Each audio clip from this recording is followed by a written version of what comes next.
Ang kasabihang nagbabago ang lahat, ngunit hindi ang pagmamahal ng isang ina, ay nagsasalita tungkol sa pangmatagalan at dinatitinag na kalikasan ng pagmamahal ng isang ina.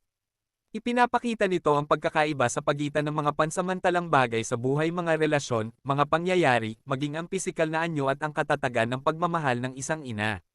Isipin ang maraming pagbabago na nararanasan ng isang tao sa kanyang buhay, ang pagkabata ay nagiging pagdadalaga, pagbibinata, pagkatapos ay pagtanda, at sa huli ay katandaan.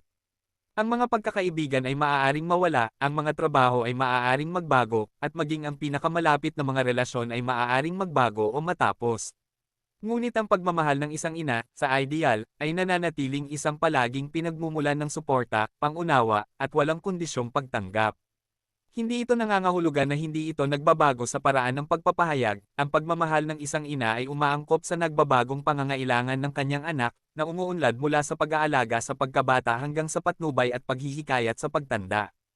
Ngunit ang pangunahing diwa ay nananatili, isang malalim, matatag na pagmamahal na lumalampas sa panahon at mga pangyayari. Ang pangmatagalang katangiang ito ay madalas na nakaugat sa malalim na ugnayan na nabuo sa panahon ng pagbubuntis at sa mga unang taon ng buhay ng isang bata.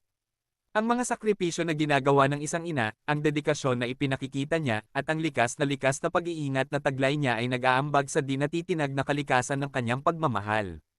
Bagamat maaaring may mga hamon at hindi pagkakaunawaan, ang likas na pagmamahal ay madalas na nananatili, na nagbibigay ng matibay na pundasyon para sa emosyonal na kagalingan ng bata. Ang kawikaan ay nagsisilbing isang makapangyarihang paalala sa kahalagahan ng pagmamahal ng ina at sa pangmatagalang epekto nito sa buhay ng isang tao.